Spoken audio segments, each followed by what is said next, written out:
Yo, yo, yo. Hey, it's Dr. West. Listen, in this clip, you're going to get behind the scenes look at one of my in-person trainings, right? This is where everything changes for a lot of people. Now, we're not just learning, we're making phone calls, we're getting quotes, and we're building real momentum in our program. Now, listen, y'all, if this fires you up, be on the lookout for our next in-person training. Like, check the link below. We'll let you know when our next one is. We'll let you know what city I'm coming to. Or better yet, you could just join the community and get access to the full training, uncut, everything that we've talked about in the video. You'll get that whole deal in the community. So let's get into it. Check the links below to find out about the community. Peace. So I give you an example. Let me know this answers the question. So I had a bid for porta potties out in Oregon one time, right? And I won the contract. The porta potties were supposed to be there on Monday. Come Monday, no porta potties showed up. I called the sub. The sub said, we ain't got them. We out of stock. I'm like, you gave me the quote last week. Is that what you mean? Like them just not fulfill it? That kind of like that, but basically, okay, so like I get a quote and I submit it, I get awarded, and yeah, like you said, basically call them like, hey man, like the job starting this day, and they're like, oh yeah, we already got another job. Yeah. They can just do that. Then you just gotta find another company, but you still get to keep that. Yeah, it's still your award letter. What do you do if something goes wrong? What's that? Call the CO first. Say, hey, look, this is what happened. Yeah, communicate. Yeah. Maybe they can push it off another week, porta potties, probably not. Yep. But if something happens, talk to the CO, because I've told Dr. West this before. Yep. They spend a year creating these solicitations.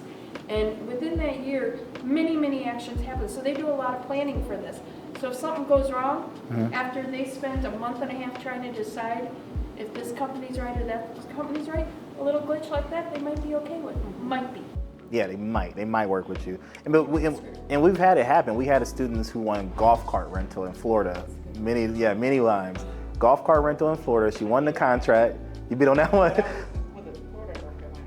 One in Florida. I know we had, Markel. She won one in Florida years ago. And she won the contract, called us, hey, ready to deliver the golf cart. What the sub say? We ain't got them. They gone. He's like, well, I got a quote. She's like, well, you didn't pay us no money, so we gave it to somebody else. It's like, well, that's true. If you want them to keep the golf carts, pay them some money. So they gave the golf cart to someone else. She called me, and I was like, hey, we got to figure this out. So we was on the phone calling golf cart places for the next 2 or 3 days until we found another sub. And she filled it out. It's all good, but there's a whole story behind it. I'll tell you more about it. But long story short, we solved the problem and found another sub. Because at the end of the day, your cage code won. The government don't really care who your sub is. They just care that you provide the golf carts. Yeah. Even if we submitted the bid with someone else passing from, they don't care. You tell them, hey, this guy, something happened. I have another great company for you. Yeah, they don't care. And be ready to move. I'll tell you, so we're talking about a golf cart contract. And it was funny, because here's the thing is, I told that student, Markel, I told her, hey, at the end of the day, if you can't find a sub, just let it go, move on. She was like, oh, what if I do that? I'll never win a contract again. What are they gonna do to me? Won't they do something to me? I'm like, the government ain't gonna do nothing to you. Like, just, if you can't submit it, just go on. I said, okay, that's what I told her. Now, however, she did call that CO. He was pissed. It didn't go that well. But the thing, it was dumb. She got awarded the contract. Actually, I think she got awarded the contract on a Friday. The golf cart was supposed to be there on a Monday. Got awarded on Friday, and she called the CO and said, I don't know if I can get the golf carts because we don't have any. And the CO was like, you'll never do government contracting again. I'm so mad. He tore a new one, so she was kind of sad. I was like, calm down. He just talking, whatever. We gonna figure it out. And that whole weekend, we called around, we found another sub, we fulfilled it. It was not a big deal. But don't let this government scare you. I mean, yes, they can give you a bad CPARS or write you a bad Google review, but you cannot fulfill a contract and still win another contract again. It's not the end of the world, okay? It's not the end of the world if you don't fulfill a contract. Don't try to do that. Don't aim to not do a contract, but don't think that because you can't fulfill it, it's the end of the world. Even though some COs will scare you.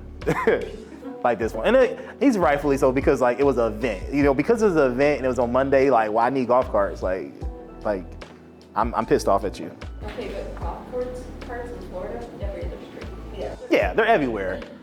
But it was hard. We called a lot of places. It was hard though, because I don't know, the time of year. Yeah, at that time of year, everything's being used. So It was a little stressful, but we figured it out. But it was a little stressful. I ain't gonna lie. Just part of the mentorship program. That's all I need. That's you good. Hey, what's up, my friend? I'll let you get back to the video, but real quick, I've helped people make 6 to 7 figures a year in government contracting. No joke. Our students have been awarded over $100 million in contracts. Again, no joke. Hey, listen, do me a favor. Check the link above me or above my head or below and check out one of my master classes. You know, I'm doing some free trainings on Friday at 7 p.m. I don't do them often. I kind of do them as I have time. So click the link, go to the website. We have middleman101.com or thecontractingblueprint.com. Either way, they take you to the same place. But come check out a masterclass. It's a free training by me. It's an hour training. I go over government contracting, and then we'll see if we're a good fit to work together. Talk to you then. All right, peace. Okay, so we called 2 subs. You guys got an idea of a sub. I want to move to submitting a proposal. All right? The scary part. The easiest part of it all. Well, we're gonna have you submit it, but I'm gonna show it on the screen so you can submit it. So what's the notice ID? Notice ID is 36, C for Charlie, 259. Wait. You called me what? Siebert? What? C? 36C, C. Okay. 259, Okay.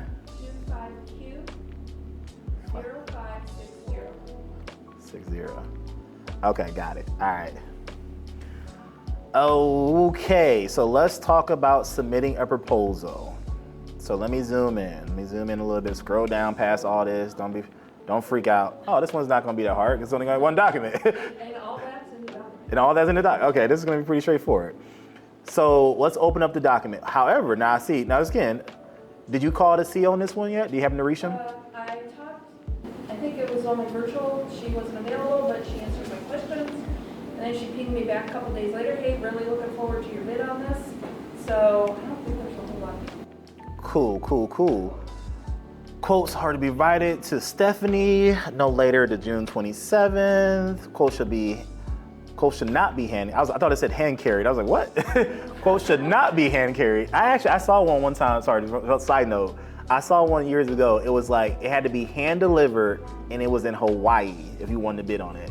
I was like, what? But hey, I was like, man, that could be a great tax write-off, right? I gotta go deliver a proposal, so I gotta fly to Hawaii. Yeah. What's that? Who's gonna be in Hawaii? You are? Oh. Yes. I'm like, that's a good idea, actually. That's a great idea. I will hold one of these in Hawaii. Yeah, man, tax write-off. Hey, tax write-off is where it's at. Y'all got me, man. I never. That's true. At the event's next event's gonna be in Hawaii, y'all. I'm on it. All right, I'm on it.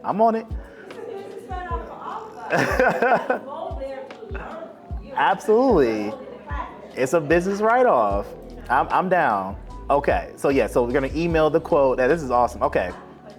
Maybe for you and the group, but how does everybody have their emails set up? Are you hvac.org or what does that look like? Great question. So your email should. Oh, you mean like your hosting person?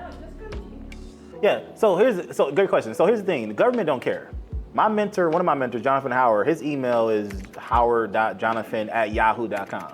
He's been awarded hundreds of millions of dollars in contracts. Government don't care, so don't worry about no Yahoo, no Gmail, whatever. But if you can, go buy your domain. Don't hurt. That is what I did. I did buy my domain. I have a email with my domain name, but it's not the end of the world. What I thought you were asking about is, I want to tell you guys this: for your email signature, make sure you put everything in that email signature. Make it now. Get it done now, and that way it's saved. What I mean by that is your email signature at the very bottom. Thank you, this is so-and-so from so-and-so company, my phone number, my email, my case code, my UEI, put all your information in your email signature. So that way, when you send an email to the government, it's done. Now, when I do email the subs, I will take it off though, sometimes. Sometimes I don't care. This is the best decision that I've made in a long time for myself. There's so much information that's being shared with us right now. Just yesterday, I had a major aha moment. I know today I expect another aha moment too. Just absorb like a sponge. That's all I could tell you, oh man. Just absorb like a sponge, because guess what? We all will be next. Guaranteed. We all will be next. Aha moments, he's dropping golden nuggets. He's doing it again today. But what I liked the most was, I spent time putting together a list of opportunities I was looking at, and we looked at them, and we selected one, and we just kind of talked about it. Did he help me really narrow in and focus on what I need to be looking at? And to me, that's just like, I've already got my money's worth today. I can just stop. Just full disclosure, I had pushed and went all the way through everything: registration, website, NAICS codes, set aside, all of that stuff set up, page code, all of that's been done. Myself, I was at a point to where I didn't know what the next steps were. I asked a couple of questions yesterday, got clarification, and that was great. I didn't ask any questions today. I've been listening, because it's hard to articulate, but it's almost like you don't know what you don't know. But to listen to the other students and Dr. West and the response and all of that triggered things for me. I'm like, oh, and I would write something down, or I'd take a note. It's great to come with specific questions, but just to sit and listen to that detail and listen to what some other people are experiencing and some of their questions and challenges, and you can be like, oh yeah, I hadn't thought of that. Yeah, this is a great session. Very happy that I did this.